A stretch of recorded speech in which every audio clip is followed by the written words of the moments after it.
నమస్తే welcome to స్వతంత్ర news నేను శివాని బులెటిన్ ముందుగా హెడ్లైన్స్ చూద్దాం నేడు ఎల్బీ స్టేడియంలో కాంగ్రెస్ బూత్ లెవెల్ మీటింగ్ హాజరు కానున్న మల్లికార్జున్ ఖర్గే సీఎం రేవంత్ రెడ్డి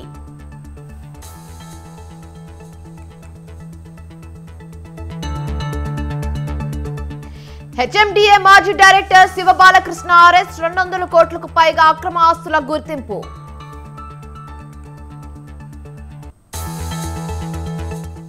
నేడు పశ్చిమ గోదావరి జిల్లాలో AP PCC chief YS Sharmila పర్యటన కాంగ్రెస్ నాయకులు కార్యకర్తలతో షర్మిల సమావేశం మేడారం ట్రస్ట్ బోర్డు ఎంపికపై కసరత్తు చైర్ పదవి ఆదివాసులకు ఇవ్వాలని డిమాండ్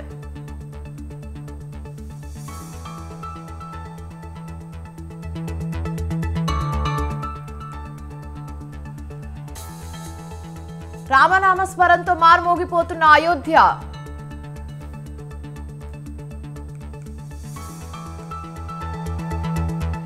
కాసేపట్లో ఉప్పల్ స్టేడియంలో భారత్ ఇంగ్లాండ్ మధ్య తొలి టెస్ట్ మ్యాచ్ భారీ బందోబస్తు ఏర్పాటు చేసిన హైదరాబాద్ పోలీసులు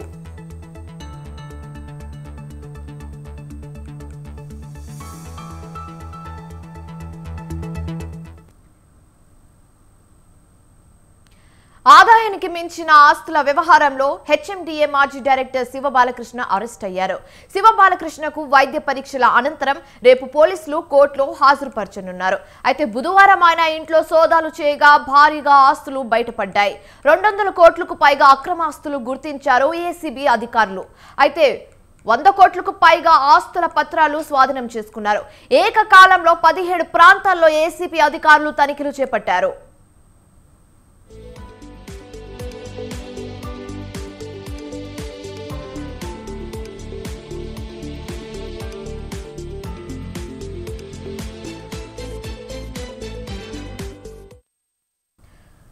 మొత్తం శివబాలకృష్ణ అక్రమాస్తుల విలువ 500 కోట్లకు పైగానే ఉందని తేలింది.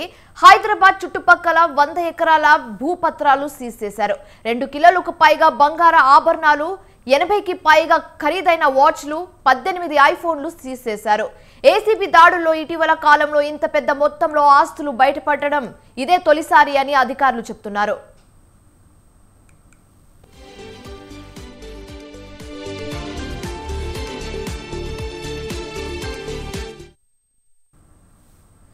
దీనిపై మరింత తాజా సమాచారం మా ప్రతినిధి ఉషా అందిస్తారు. ఉషా చెప్పండి, అసలు ఈ అధికారులు చెప్తున్న విషయాలు ఏ విధంగా ఉన్నాయి? మీ దగ్గర తాజా సమాచారాలు ఏ విధంగా ఉన్నాయి? శివాని, హెచ్ఎండిఏ మాజీ ప్లానింగ్ డైరెక్టర్ బాలకృష్ణ ఇంట్లో భారీగా ఆస్తులు ఇప్పటికే బయటపడ్డాయి. 300 నుంచి 400 కోట్ల దాకా ఆస్తులు ఇప్పటికే ఏసీబీ అధికారులు సీజ్ చేశారు. ఆదాయానికి మించినటువంటి ఆస్తులు ఉన్న నేపథ్యంలోనే నిన్న ఉదయం 5 గంటల నుంచి కూడా ఏసీబీ అధికారులు సోదాలు అయితే కొనసాగించారు. ఇవాళ ఉదయం 3 గంటల ప్రాంతంలో, తెల్లవారుజామున 3 గంటల ప్రాంతంలో ఏసీబీ అధికారులు శివ బాలకృష్ణను అరెస్టు చేసినట్టుగా తెలుస్తుంది. ప్రస్తుతం చూసుకున్నట్టయితే ఈ రోజు వైద్య పరీక్షలు నిర్వహించిన తర్వాత రేపు గాని లేదా ఇవాళ గాని ఏసీబీ అధికారులు కోర్టులో ప్రొడ్యూస్ చేసే అవకాశం ఉంటుంది. మొత్తం ఆదాయానికి మించిన ఆస్తుల నేపథ్యంలోనే సోదాలు అయితే కొనసాగించినట్టుగా మనకున్నటువంటి ప్రాథమిక సమాచారము. ఏదైతే మొత్తం అతనికి ఉన్నటువంటి ఆస్తులు చుట్టుపక్కల తెలంగాణ రాష్ట్ర వ్యాప్తంగా కూడా అనేక చోట్ల బినామీ పేర్లతో ఎకరాలు ఆస్తులు ఉండటం కూడా 100 ఎకరాలకు పైగా, ఏదైతే యాదాద్రి కావచ్చు, జనగాం, అలాగే కోడుకుంట్ల, మొత్తం ఈ ఏరియాల్లో మొత్తం కూడా 26 నుంచి 17 ఈ లెక్కల్లో మొత్తం కూడా 25 పైచిలకు ఎకరాల్లో ఆస్తులు ఉన్నట్టు, 100 కోట్ల పైగా దీని విలువ మార్కెట్ వాల్యూ ఉన్నట్టు తెలుస్తుంది. ప్రస్తుతం బాలకృష్ణ ఇంట్లో 20 చోట్ల సోదాలు నిర్వహించారు. నానక్రోమాగూడలో ఉన్నటువంటి ఇంట్లో మాత్రమే 83 లక్షలు సీజ్ చేసినట్టుగా తెలుస్తుంది. వాచ్లు, అలాగే ఏదైతే విలువైన వాచ్లు కావచ్చు, ఐఫోన్స్ కావచ్చు, షోరూమ్ ని తలపించేలాగా తన ఇంట్లో సోదాలు చూసినటువంటి ఏసీబీ అధికారులే విస్తుపోయారు. ప్రస్తుతం చూసుకున్నట్టయితే ఏసీబీ అధికారులు మరో కొన్ని చోట్ల ఏదైతే అతని బంధువులు, కుటుంబ సభ్యులు ఎవరెవరైతే ఉన్నారో బినామీలకి సంబంధించి కూడా ఆరాధించే అవకాశం ఉంటుంది. నిన్న చూసుకున్నట్టయితే తన వాహనాలు ఏవేవైతే ఉన్నాయో వాహనాలను కూడా క్షుణ్ణంగా సోదాల్లో భాగంగా పరిశీలించడం జరిగింది. మొత్తం ఏదైతే మడికొండలో ఉన్నటువంటి విల్లాలో కావచ్చు, విల్లాలే అతనికి 3-4 విల్లాలు ఉన్నాయి. అలాగే ఫ్లాట్స్ రూపంలో కొన్ని, అపార్ట్మెంట్స్ రూపంలో కొన్ని, హైదరాబాద్ వ్యాప్తంగా విస్తృత స్థాయిలో తనకు ఆస్తులు కూడా పెట్టుకున్నట్టుగా తెలుస్తోంది. అలాగే బంగారం విలువ, బంగారం కావచ్చు, నగదు కావచ్చు, మొత్తం నగదును కౌంట్ చేయడానికి నగదు కౌంటింగ్ మిషన్స్, ఏదైతే మనీ మిషన్స్ ఏవైతే ఉన్నాయో కౌంటింగ్ మిషన్స్, అవి కూడా తన ఇంట్లో నిక్షిప్తమై ఉన్నాయనే కోణంలోనే ఏసీబీ అధికారులు చెప్తున్నారు. మొత్తం మీద సుధీంద్ర బాబు నిన్న ఏదైతే సోదాల్లో భాగంగా తాము ఏమేమి జప్తు చేశారు, అలాగే తమ కుటుంబ సభ్యులు ఎవరు కూడా ఏదైతే సోదాలకు సహకరించలేదు, ఏ ఆస్తులకు సంబంధించి ఎలాంటి వివరాలు ఇవ్వలేరు, ఇతని కస్టడీలోకి తీసుకుంటేనే మరింత వివరాలు రాబట్టే అవకాశం ఉంటుందన్న కోణంలోనే సుధీంద్ర బాబు కూడా పేర్కొనడం జరిగింది. మొత్తం మీద కొడగట్లలో 17 ఎకరాలు, కల్వకొట్లలో 26 ఎకరాలు, యాదాద్రిలో 23, జనగాంలో 24 ఎకరాలు, వీటికి సంబంధించి మొత్తం కూడా బినామీ పేర్లతో ఉండటం కూడా అధికారులు గుర్తించారు. మొత్తం హెచ్ఎండిఏ డైరెక్టర్ తో పాటు మెట్రో రైల్ ప్లానింగ్ డిపార్ట్మెంట్ లో కూడా ఇతను కీలక పాత్ర పోషిస్తున్నారు. రెరాలో సెక్రటరీ హోదాలో ఉంటూ రియల్ ఎస్టేట్ సంస్థలకు లబ్ధి చేకూరుస్తున్నారు శివబాలకృష్ణ. అలాగే ఇప్పుడు వరకు ఇంట్లో దొరికినటువంటి ఆస్తి పత్రాల్లో మొత్తం కూడా పరిశీలిస్తున్నట్టుగా తెలుస్తోంది. కుటుంబ సభ్యులు ఎవరు కూడా ఏసీబీ అధికారులతో సహకరించట్లేదు అన్న వాదనలు కూడా వినిపిస్తున్నాయి. బాలకృష్ణను కోర్టులో ప్రొడ్యూస్ చేసిన తర్వాత, అతని కస్టడీలోకి తీసుకున్న తర్వాత మరిన్ని వివరాలు అతని నుండి రాబట్టే అవకాశం ఉంటుందని ఏసీబీ అధికారులు కూడా చెప్తున్నారు. Shivan, right, thanks for the update సుషా.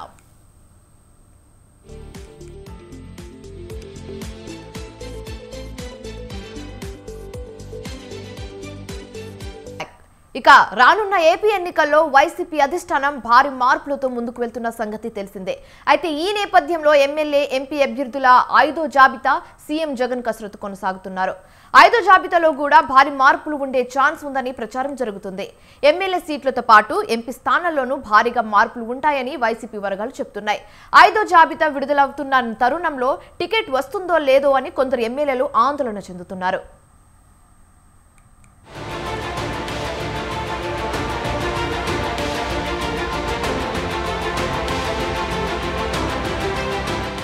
YCP MLA, MP అభ్యర్థుల మార్పుల జాబితాపై కసరత్తు కొనసాగుతుంది. ఇప్పటికే 4 జాబితాలు ప్రకటించి వైసీపీ 5వ జాబితాను సిద్ధం చేస్తుంది. మొదటి జాబితాలో 11 నియోజకవర్గాలు, రెండో జాబితాలో 27, మూడో జాబితాలో 21 నియోజకవర్గాల్లో మార్పులు చేశారు. ఇక 4వ జాబితాలో 9 మార్పులు చేసింది. ఇప్పటి వరకు ఎంపీ, ఎమ్మెల్యే స్థానాలు కలిపి 68 నియోజకవర్గాల్లో మార్పులు చేశారు. అందులో 58 అసెంబ్లీ స్థానాలు ఉంటే 10 పార్లమెంట్ స్థానాల్లో మార్పులు చేశారు. 5వ జాబితాలో మార్పులు కూడా ఉండే అవకాశం ఉందని చెబుతున్న ఎమ్మెల్యేలు సీఎం క్యాంప్ కార్యాలయానికి క్యూ కడుతున్నారు. Avanigadda MLA Simhadri Ramesh, Kanigiri MLA Burra Madhusudan Yadav, Kurnool MLA Hafeez Khan, Banaganapalle MLA Katasani Rami Reddy, మంత్రి Kottu Satyanarayana, MLC Thota Trimurthulu, Narasaraopet MLA Gopireddy Srinivasa Reddy, MP Mopidevi వెంకటరమణలు సీఎం క్యాంప్ ఆఫీస్కి వచ్చి పార్టీ ముఖ్య నేతలతో భేటీ అయ్యారు.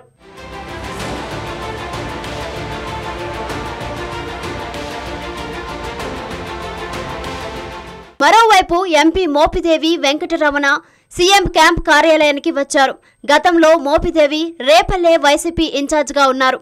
అయితే ఆయన స్థానంలో కొత్తగా గణేష్ అనే అభ్యర్థికి ఇన్ఛార్జ్ బాధ్యతలు ఇచ్చింది వైసీపీ. కానీ రేపల్లె ఇన్ఛార్జ్ బాధ్యతలు మోపిదేవికి ఇవ్వాలని మత్స్యకార సంఘాలు డిమాండ్ చేస్తున్నాయి. దీంతో అక్కడ అభ్యర్థి మార్పుపై చర్చించేందుకు మోపిదేవి క్యాంప్ ఆఫీస్కి వచ్చినట్లు తెలుస్తోంది.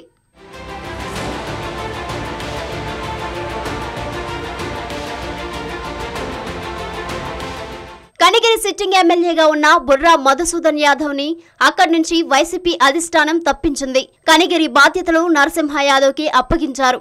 దీంతో తనకు టికెట్ విషయం ఇచ్చే అంశంపై పార్టీ నేతలతో చర్చించారు ఎమ్మెల్యే బుర్రా. తాజాగా నరసరావుపేట ఎంపీ శ్రీకృష్ణ దేవరాయలు వైసీపీకి ఎంపీ పదవికి రాజీనామా చేశారు.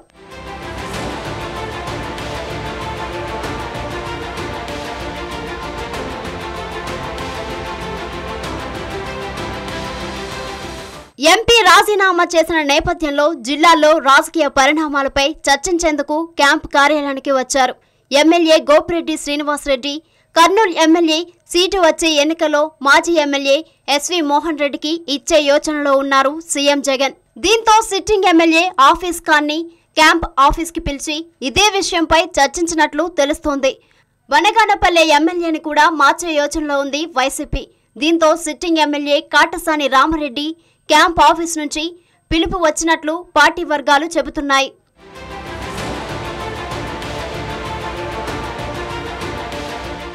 మొత్తం మీద 5వ జాబితాలో కొన్ని ఎమ్మెల్యే సీట్లతో పాటు ఎంపీ స్థానాల విషయంలో సీఎం జగన్ కీలక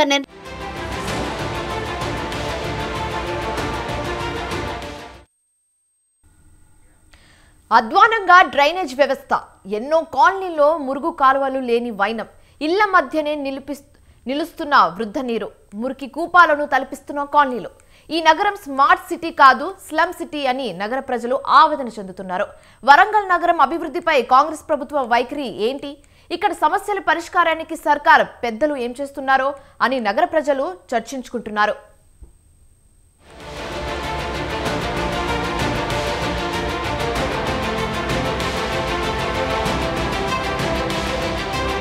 ఎంతో ప్రాచీన ఘన చరిత్ర ఉన్న వరంగల్ ఇప్పుడు పారిశుద్ధ్య లోపంతో కొట్టుమిట్టాడుతుంది. చాలా చోట్ల డ్రైనేజీ వ్యవస్థ అధ్వానం, ఎన్నో చోట్ల అసలు మురుగు కాలువలే లేని వైనం నగరంలోనే కనిపిస్తుంది. కాలనీలన్నీ మురికి కూపాలను తలపిస్తున్నాయి. నగరం నడిబొడ్డిన ఇళ్ల చుట్టూ బురద నీరు వరదలా ప్రవహిస్తుంది.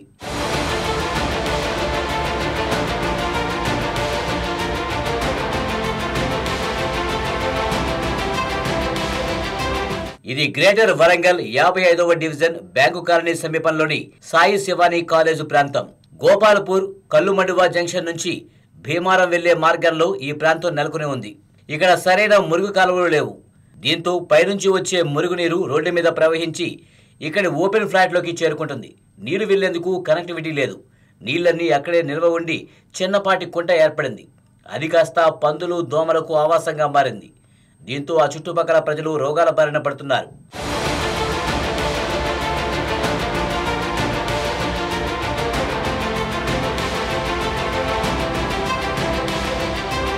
సిటీ డ్రైనేజీ సిస్టమ్కు సంబంధించి ప్రత్యేకంగా ఎలాంటి మ్యాప్ లేదు. వరద, మురుగునీటి ప్రవాహానికి ఒకే కాలువలు దిక్కవుతున్నాయి.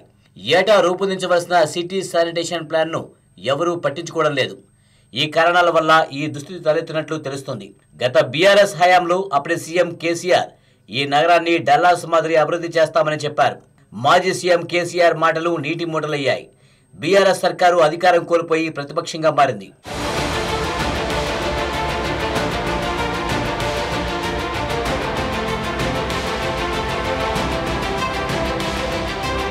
రాష్ట్రంలో హైదరాబాద్ తర్వాత అంతటి ప్రాధాన్యం ఉన్న గ్రేటర్ వరంగల్ నగరం 407 చదరపు కిలోమీటర్ల మేర విస్తరించి ఉండగా దాదాపు 2.25 లక్షల ఇళ్లు, సుమారు 11 లక్షల జనాభా నివసిస్తుంది. సిటీలో మొత్తంగా 1450 వరకు కాలనీలు ఉండగా అందులో సగం కాలనీల్లో మురుగునీటి సరఫరా వ్యవస్థ సరిగా లేదనే విమర్శలు వినిపిస్తున్నాయి. అధికారుల లెక్కల ప్రకారం నగరంలో 53.3 కిలోమీటర్ల ప్రధాన నాలాలు, 1433.02 కిలోమీటర్ల డ్రైను, 151 కిలోమీటర్లు 1 మీటర్ నాలాలు, 882.21 కిలోమీటర్ల మేర పక్కా డ్రైన్లు, 344.27 కిలోమీటర్ల మేర కచ్చా డ్రైన్లు ఉన్నాయి. ఇంత పెద్ద మొత్తంలో డ్రైనేజీ సిస్టమ్ ఉందని ఆఫీసర్లు చెబుతున్నప్పటికీ క్షేత్రస్థాయిలో వందల కాలనీల్లో డ్రైన్లు కనిపించకపోవడం గమనార్హం. దీంతో ఆఫీసర్ల లెక్కలపైన అనుమానాలు వ్యక్తమవుతున్నాయి. కాగా ప్రస్తుతం డ్రైన్లు ఉన్న కాలనీల్లోని ప్రణాళికలు లేకుండానే నిర్మించారనే ఆరోపణలు ఉన్నాయి. వాస్తవానికి రోడ్లు, డ్రైన్లను వేరువేరుగా చూడకుండా ఒకేసారి వేయాల్సి ఉంటుంది. అయితే లీడర్లు, ఆఫీసర్లు ప్లానింగ్ లోపం కారణంగా కొన్ని చోట్ల రోడ్లు వేయకుండా డ్రైన్లు నిర్మించి వదిలేశారు.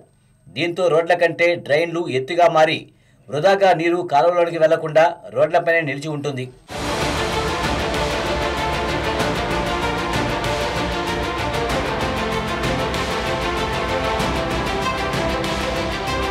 నగరంలో కొన్నేళ్ల కిందట నిర్మించిన డ్రైనేజీ సిస్టమే అందుబాటులో ఉంది. అప్పటి అవసరాల మేరకు రోడ్లు, డ్రైన్లు నిర్మించగా ఆ తర్వాత పెరుగుతున్న కాలనీలకు అనుగుణంగా లీడర్లు, ఆఫీసర్లు రోడ్లు, డ్రైన్లు వేసుకుంటూ వచ్చారు. అయితే ఒక కాలువను మరొక కాలువను కలిపే ఇంటర్ కనెక్టివిటీని మాత్రం ఎవరూ పట్టించుకోలేదు. దీంతో పాటు నగర ప్రస్తుత అవసరాలకు అనుగుణంగా కాలువల లోతు కూడా లేవు. దీంతో వర్షాలు పడినప్పుడు మురుగునీటి సమస్య తీవ్రంగా కనిపిస్తుంది. కాలనీల్లోని ఓపెన్ ఫ్లాట్లన్నీ మురుగునీటి కూపంగా మారుతున్నాయి. సిటీలో అధికారికంగా గుర్తించిన స్లమ్ ఏరియాలు 183 ఉండగా మురుగునీటి కుంటలు, పందులు, కుక్కలు, దోమల సంచారంతో వందల కాలనీలు స్లమ్ ఏరియాలుగా దర్శనమిస్తున్నాయి. వర్షాలు పడినప్పుడు పరిస్థితి మరీ అధ్వానంగా ఉంటుందని స్థానికులు ఆవేదన చెందుతున్నారు. చాలాసార్లు కంప్లైంట్ చేసినాము. పైనుంచి వరద వస్తుంది, నడి రోడ్డు నుంచి పోతున్నాయి, వచ్చిపోయేటోళ్ళు జారి పడుతున్నారు, ఇంట్లోకి పోవట్లేదు, పిల్లలు జారి పడుతున్నారు. తర్వాత ఇక్కడ పందులు అంతా వశపడకుండా పందులు దోమలు గుట్టి జ్వరాలు వస్తున్నారు. నానా ఇబ్బందులు పడుతున్నాం. ఇక ఎవరి కంప్లైంట్ చేయాలనో ఏం చేయాలనో అది ఎవరి కంప్లైంట్ చేయాలో ఏమో మాకు అర్థం కాకుండా పోయింది. చాలాసార్లు చెప్పి ఇక వదిలేసినాం.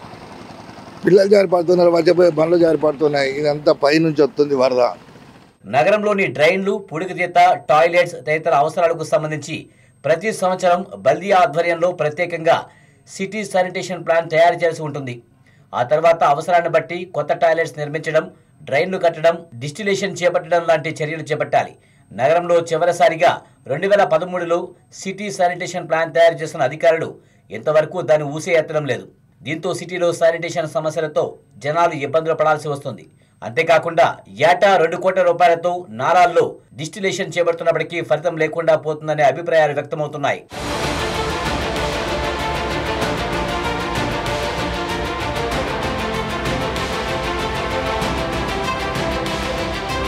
నగరంలో అండర్ గ్రౌండ్ డ్రైనేజీ సిస్టమ్ తప్పనిసరని నిపుణులు అభిప్రాయపడుతున్నారు. కాంగ్రెస్ ప్రభుత్వ పెద్దలు, ఇక్కడి పాలకులు వరంగల్ నగరంలో నెలకొన్న సమస్యలపై ఏ విధంగా చర్యలు తీసుకుంటారో వేచి చూడాలి.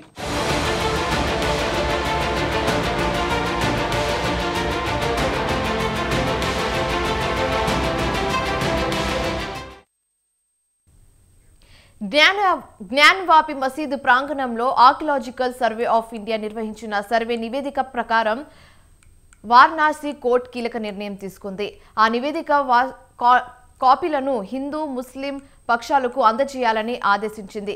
కాశీ విశ్వనాథ్ మందిరం పక్కనే ఉన్న జ్ఞాన్వాపి మసీద్ గతంలోనూ హిందూ దేవాలయాన్ని కూల్చి 17వ శతాబ్దిలో మసీదుగా కట్టారా లేదా అనేది నిర్ధారించుకునేందుకు 2 పక్షాలకు అందజేయాలని వారణాసి జిల్లా కోర్టు ఆదేశించింది.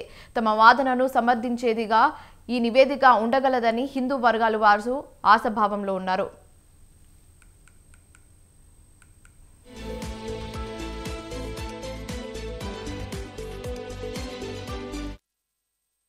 ఏఎస్ఐ సర్వే నివేదికలను తమ వద్ద ఉంచుకోవడానికే పార్టీలకు అఫిడవిట్ ఇవ్వాలని, నివేదిక వచ్చిన తర్వాత దాన్ని బహిర్గతం చేయరాదని కోర్టు స్పష్టమైన ఆదేశాలు జారీ చేసింది. జిల్లా జడ్జి ఏకే విశ్వేస్ ఈ తీర్పు వెలువరించారు. సర్వే రిపోర్ట్ పార్టీల వద్దే ఉండాలని, బహిర్గతం చేయవద్దని ముస్లిం పక్షం కోర్టులో వాదించారు. దీంతో కోర్టు స్పష్టమైన ఆదేశాలు జారీ చేసింది.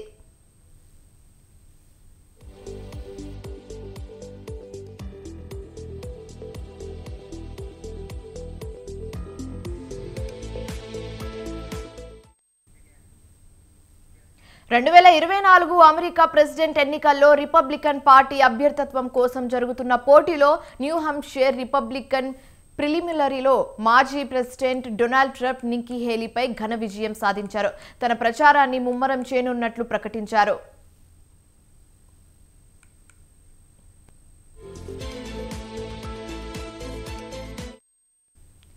న్యూ హాంప్షైర్ ప్రైమరీలో నిక్కీ హేలీని ఓడించిన మాజీ అధ్యక్షుడు డొనాల్డ్ ట్రంప్ ఇప్పుడు రిపబ్లికన్ అధ్యక్షుడు అభ్యర్థిత్వానికి మరింత దగ్గరయ్యారు. న్యూ హాంప్షైర్లో ట్రంప్ గతంలోనూ గెలిచారు. తాను 3 సార్లు గెలిచానని, న్యూ హాంప్షైర్ నుంచి ప్రతిసారి గెలుస్తానని, ప్రైమరీలో గెలుస్తానని, ఈసారి జనరల్స్లోనూ గెలుస్తానని ట్రంప్ తన విజయం ప్రసంగంలో పేర్కొన్నారు. పోలైన ఓట్లలో డొనాల్డ్ ట్రంప్ 54.4% ఓట్లు సాధించారు. 93,290 ఓట్లు వచ్చాయి. నిక్కీ హేలీకి 74,871 ఓట్లతో 43.6% ఓట్లు సాధించారు.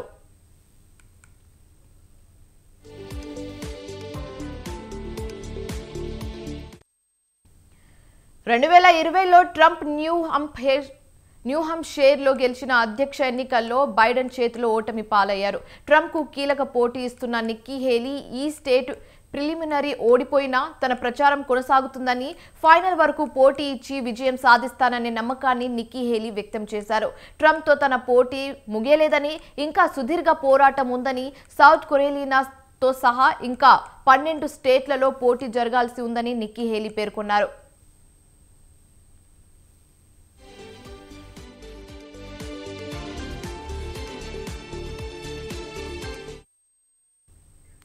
అయోధ్యలో బాలరాముడిని దర్శించుకోవడానికి లక్షల సంఖ్యలో భక్తులు తరలివస్తున్నారు. ఎక్కడ చూసినా రామ భక్తులతో అయోధ్య వీధులు నిండిపోయాయి. అధిక సంఖ్యలో భక్తులు రావడంతో అధికారులు నగరంలో వాహనాల రాకపోకలపై ఆంక్షలు అమలు చేశారు.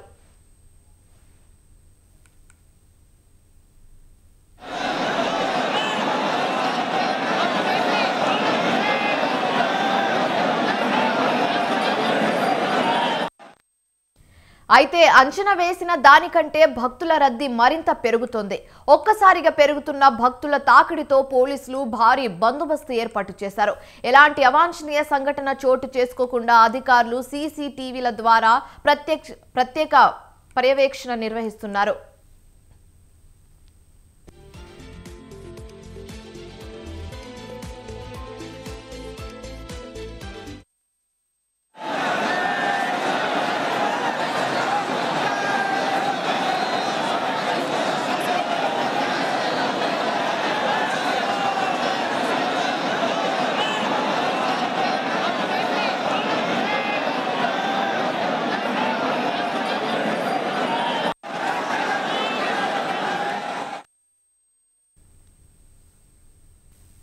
రైట్, ఇవి ఇప్పటి వరకు ఉన్న బులెటిన్ అప్డేట్స్. మరిన్ని అప్డేట్స్ కోసం చూస్తూనే ఉండండి స్వతంత్ర న్యూస్.